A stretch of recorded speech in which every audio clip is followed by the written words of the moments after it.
Hello students, आज हम discuss करने वाले हैं basic of the thermodynamics part 1। ठीक है, by Shweta Mehra. First of all we are going to discuss the what is the thermodynamics.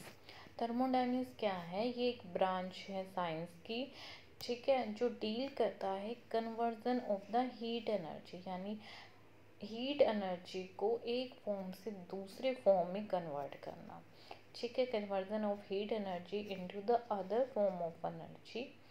Describe this conversion and quantitatively.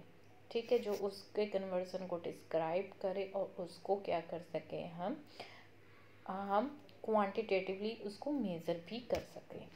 ठीक है, कुछ मतलब क्या हो गया इसका, हीट एनर्जी को इसको मैकेनिकल फॉर्म में चेंज करना। फॉर एग्जांपल कोई हीट एनर्जी है हमारे पास, ठीक है, और उसको हमने किस फॉर्म में चेंज कर दिया? मैकेनिकल फॉर्म में। ठीक है, तो ये क्या हो गया? कन्वर्जन हो गया। ठीक है, और हम हीट एनर्जी को हम किस में कन्वर्ट कर सकते हैं? हीट एनर्जी को हम कन्वर्ट कर सकते हैं इनटू द इलेक्ट्रिकल एनर्जी। ठीक है, मैग्नेटिक में भी कन्वर्ट कर सकते हैं, केमिकल में भी कन्वर्ट कर सकते हैं। ठीक है, मतलब कि अब क्या हुआ कि हम थर्मोडायनेमिक्स किस पे डील कर रहा है? वो डील कर रहा है मैक्रोस्कोपी। ठीक है, not microscopy, it's microscopy properties. अब मैक्रोस्कोपी प्रॉपर्टीज कौन कौन सी होती है? मैक्रोस्कोपी प्रॉपर्टी होती है जैसे प्रेशर, टेम्परेचर, ठीक है, वॉल्यूम, ठीक है, एक्सेट्रा। ठीक है, इंटरनल एनर्जी भी हो सकती है हमारे पास। ये सब किसकी प्रॉपर्टी है? मैक्रोस्कोपी। तो हमारी थर्मोडायनेमिक डील किससे कर रही है? मैक्रोस्कोपी प्रॉपर्टी से। फिर आता है थर्मोडायनेमिक सिस्टम। ठीक है, जो थर्मोडायनेमिक सिस्टम है वो क्या कर रहा है? लार्ज नंबर ऑफ पार्टिकल हैं जो कम्प्लीटली डिस्क्राइब कर रहे हैं in terms of thermodynamical coordinate. कौन कौन से कोऑर्डिनेट हमने माइक्रोस्कोपी के पढ़े थे? Pressure, volume, temperature, internal energy, work done, सब इसके अंडर आते हैं। ठीक है, जो भी चेंज हो रहा है, ठीक है, any change take place in the state of thermodynamic system called the thermodynamic process. For example, हमारे पास एक सिस्टम है लाइक दिस, ठीक है, प्रेशर, वॉल्यूम, टेम्परेचर हमने इसके अंदर कंसीडर करनी है कि हमने इतना प्रेशर लिया है, इतना वॉल्यूम लिया है और टेम्परेचर हमने इतना लिया। ठीक है, इस सिस्टम में हमने क्या किया? कुछ चेंजेस हो रहे हैं। मतलब हम प्रेशर मान लो हमने ज़्यादा कर दिया तो वॉल्यूम क्या हो रहा है? हमारा डिक्रीज हो रहा है और टेम्परेचर क्या हो रहा है? इंक्रीज हो रहा है। ठीक है, प्रेशर इंक्रीज हो रहा है, वॉल्यूम डिक्रीज हो रहा है एंड द टेम्परेचर क्या हो रहा है? इंक्रीज हो रहा है। तो ये सब क्या होंगे? चेंजेस हो गए एक सिस्टम में। कौन से सिस्टम में? थर्मोडायनेमिक सिस्टम में। तो इस प्रोसेस को हम क्या बोलेंगे? थर्मोडायनेमिक प्रोसेस बोलेंगे। ठीक है, कुछ भी चेंज हो रहा है। ओके, फिर आता है हमारे पास thermal equilibrium and the zeroth law of the thermodynamics. हमने एक सिस्टम लिया है जिसमें जो कि एक थर्मल इक्विलिब्रियम है, यानी टेम्परेचर हमने कांस्टेंट लिया है। ठीक है, और the temperature of the various part of the system क्या है? सेम है। Temperature of the system and the surrounding should also be the same. ठीक है, मान लो हमने एक सिस्टम लिया है, उसमें टेम्परेचर हमने सेम लिया है, जो इसके सराउंडिंग जो भी इन्वायरमेंट है, जो भी सराउंडिंग में है, तो उसका भी टेम्परेचर क्या होना चाहिए? सेम होना चाहिए। तो इसका मतलब क्या है? अगर टेम्परेचर सेम है तो यहाँ से कोई हीट इधर नहीं जाएगी और इसकी हीट कोई इधर नहीं जाएगी। ठीक है, तो यानी कोई ट्रांसफ़र ऑफ हीट नहीं हो रही है इसके अंदर, सराउंडिंग में और सिस्टम के अंदर, ठीक है, जो भी उसके वेरियस पार्ट होते हैं सिस्टम, ठीक है। फॉर एग्जांपल आपने एक बॉल में हमने क्या लिया है, ठीक है, आपने एक बॉल लिया है, ठीक है, वो बहुत ही हॉट टेम्परेचर पे है, मान लो 100 डिग्री टेम्परेचर पे उसमें पानी है। आपने एक वो लिया, उससे भी बड़ा बोल लिया, उसका टेम्परेचर आपने कंसीडर किया 0 डिग्री सेल्सियस। तो ट्रांसफ़र ऑफ हीट क्या होगी, जो हाई हीट है वो किस में अब कन्वर्ट होने लग जाएगी, 0 डिग्री सेल्सियस में कन्वर्ट होने लग जाएगी। और एक स्टेट ऐसी आएगी कि दोनों का टेम्परेचर क्या हो जाएगा, सेम हो जाएगा। मीन्स अब क्या हो रहा है, वो हीट ट्रांसफ़र कर रहा है, ये जो बोल में जो वाटर है वो हीट ट्रांसफ़र कर रहा है टू द सराउंडिंग में। तो ये क्या है, थर्मल इक्विलिब्रियम में नहीं है, ठीक है। If the two system if the two system are separately in the thermal equilibrium with the third one, then they are in the thermal equilibrium with each other. For example, हमने ना boxes, हमने एक thermodynamic system ले लिया है, 3 thermodynamic system ले लिए, ठीक है। इसको नाम दे दिया ए, इसको बी और इसको सी। इसका टेम्परेचर है T1, इसका टेम्परेचर है T2 और इसका टेम्परेचर है T3। ये 3 सिस्टम होंगे, है। तो ये सब क्या है, थर्मल, जो हमारा सिस्टम B है यानी दिस वन, वो है थर्मल इक्विलिब्रियम है इसके साथ भी और वो इसके साथ भी, यानी ए के साथ भी और सी के साथ में भी क्या है, थर्मल इक्विलिब्रियम है, ठीक है। जो हमारा T1 T2 T3 क्या है, इसके टेम्परेचर है।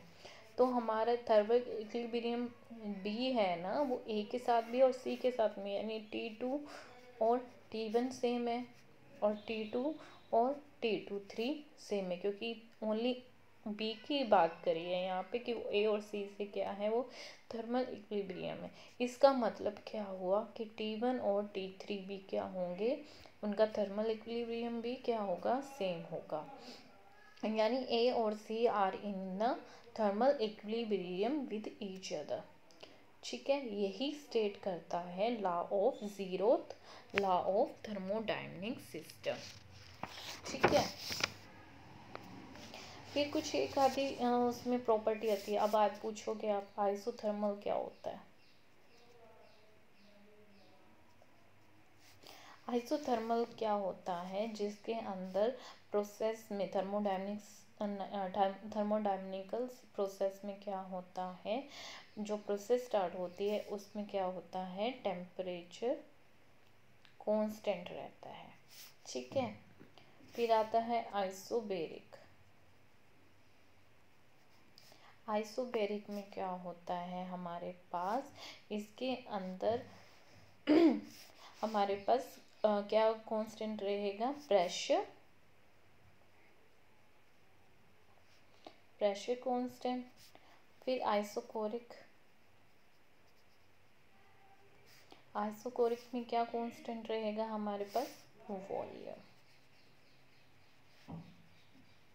ये कुछ प्रॉपर्टीज हैं कह दो, या कुछ टर्म्स हैं जो बार बार थर्मोडायनेमिक सिस्टम में क्या होती है, यूज होती रहती है। और एक मोस्ट कॉमन टर्म यूज होती है एडियाबैटिक प्रोसेस,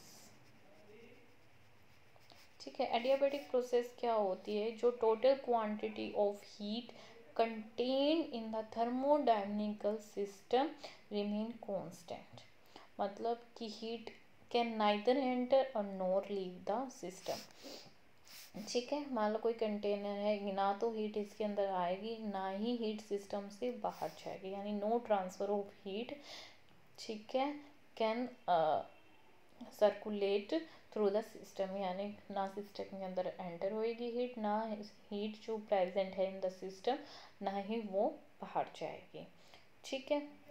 तो आइसोथर्मल प्रोसेस के लिए जो थर्मोडायनेमिक सिस्टम है, वो उसके लिए हम क्या लेते हैं, परफेक्ट गैस लेते हैं। मीन्स उसमें हम क्या लेंगे, PV कांस्टेंट। ठीक है, पीवी क्या है, प्रेशर और वॉल्यूम है ऑफ द गैस, जहाँ पे क्या होगा, टी कांस्टेंट रह जाएगा। ठीक है, इन द आइसोथर्मल प्रोसेस क्या उसमें हम यूज़ करेंगे, प्रेशर और वॉल्यूम। ठीक है, एडियाबैटिक प्रोसेस में क्या होगा,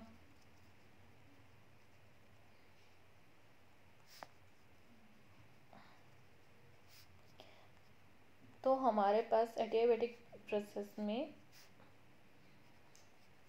ठीक है, इसको हम इस टर्म में लिखेंगे पी वी और की वी की पावर गामा कांस्टेंट।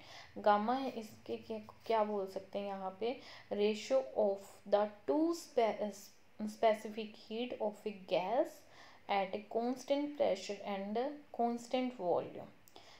ये क्या है, ये किस चीज़ का सिंबल है, two ratio of the two specific heat of the gas at constant pressure and the constant volume. ठीक है, अब कुछ और टर्म यूज भी होती है क्वासी स्टैटिक प्रोसेस में, क्या क्या होती है, थर्मल इक्विलिब्रियम। इसमें क्या है, थर्मल इक्विलिब्रियम स्टैब्लिश किया जाता है various part of the system at the same temperature. अभी जैसे हमने अभी पढ़ा ही था जीरो लाद में क्या होता है, टेम्परेचर क्या रहता है इसमें, सेम रहता है। ठीक है, फिर आता है मैकेनिकल सिस्टम। इसमें क्या होता है, अगर इसमें कोई अनबैलेंस फोर्स नहीं होता या force acting on the system, ठीक है, दो these equilibrium said to be mechanical equilibrium. If there is a no unbalanced force or no force acting on the system, तो उसको कैसे बोलेंगे, मैकेनिकल इक्विलिब्रियम। ठीक है, नो फोर्स, किसी टाइप का भी फोर्स नहीं होगा सिस्टम में। केमिकल में क्या होगा, कि कोई भी केमिकल रिएक्शन टेक प्लेस नहीं होगी, यानी नो केमिकल रिएक्शन।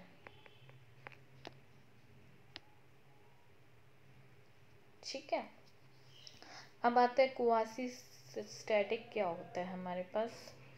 ठीक है, ये होता है in which the variations from the thermodynamical equilibrium are infinitesimal and all the state through which system pass through can consider as a equilibrium state।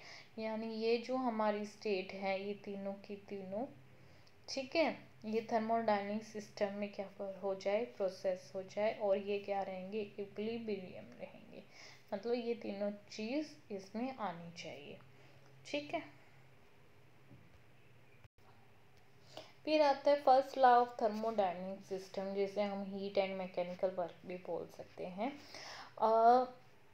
ये होता है when certain amount of work is done, कोई हमने certain amount of work किया तो क्या हुआ, उससे इक्वल अमाउंट ऑफ एनर्जी क्या हुई, प्रोड्यूस हुई। ठीक है, और सर्टेन अमाउंट ऑफ हीट भी क्या हुई, अब्जॉर्ब, कुछ प्रोड्यूस हुई और कुछ क्या हुई, अब्जॉर्ब्ड हुई। ठीक है, और वो किसके इक्विवेलेंट है, amount of work is done के। ठीक है, according to the count Rumford and doctor Joule, उन्होंने क्या रिलेशनशिप डिस्कस करी थी between the work done and the heat जो प्रोड्यूस हुई थी, कि वर्क डन है वो डायरेक्टली प्रोपोर्शनल टू क्यू है, और इसको हटाने के लिए उसने क्या किया था, मैकेनिकल एनर्जी या जूल मैकेनिकल कांस्टेंट को हमने इसमें इंट्रोड्यूस किया था। ठीक है, अगर हम जे की वैल्यू 1 पुट करते हैं तो हमारा डब्ल्यू किसके इक्वल आ जाएगा, क्यू के। ठीक है, जो हमारा फर्स्ट लॉ ऑफ थर्मोडायनेमिक है उसके अंदर क्लोसिस ने अपनी डिफरेंशियल फॉर्म पुट की है। उसने क्या किया, डी क्या लिया है, एक स्मॉल अमाउंट ऑफ हीट ली है जो कि क्या हुई थी, ऑब्जर्व्ड हुई, उससे क्या हुआ, इंटरनल एनर्जी में क्या हुआ, इंक्रीमेंट हुआ। ठीक है, जिसको हम डी यू से रिप्रेजेंट करते हैं, और एक्सटर्नल वर्क डन किया गया बाय द सिस्टम में। ठीक है, ये इसको इस डिफरेंशियल इक्वेशन में या डिफरेंशियल फॉर्म में फर्स्ट लॉ ऑफ थर्मोडायनेमिक्स का क्या कि जब हमारे पास स्मॉल अमाउंट ऑफ हीट क्या हुई अब्जॉर्ब हुई, तब हमारे पास इंक्रीज हुआ इन द इंटरनल एनर्जी में और small amount of work done किया गया बाय द सिस्टम। ठीक है, तो ये था हमारे सेकंड लॉ की इक्वेशन। अब क्या हो सकता है, वर्क डन को हम बार बार की हर चीज़ में भी वेरियस फॉर्म में हम चेंज कर सकते हैं। ठीक है, मान लो गैस एक्सपेंड होगी अगेंस्ट यूनिफॉर्म प्रेशर, तो हमारे पास वर्क डन होगा उस टाइम P इंटू में dV। dV क्या है, increase in the volume of the gas. अगर गैस एक्सपेंड होएगी तो वॉल्यूम इंक्रीज होगा। ठीक है, तो इन इलास्टिक एक इलास्टिक डिफॉर्मेशन होगा। इलास्टिक डिफॉर्मेशन होगा तो क्या होगा, स्ट्रेस बढ़ेगा। तो हमारे पास दूसरी फॉर्म में क्या आ जाएगा, स्ट्रेस होगा प्रेशर के कारण और वॉल्यूम रह जाएगा। ठीक है, तो dV यहाँ पे क्या हो गया, चेंज इन द वॉल्यूम। अगर वर्क अगेंस्ट कर रहा है इलेक्ट्रिक फोर्स में, तो तब हम क्या करेंगे, dW कैसा हो जाएगा, V इंटू में dQ। अब dQ क्या है, क्योंकि इसने चार्ज मूव किया है अक्रॉस ए पोटेंशियल डिफरेंस। ये क्या है, V क्या हो गया, पोटेंशियल डिफरेंस, और चार्ज मूव कर गया dQ। ये एक दूसरे से कनेक्टेड नहीं है, बट क्या है, वर्क डन इन फॉर्म में भी हम लिख सकते हैं। ठीक है, so that's all about the basic of thermodynamics. Thank you so much.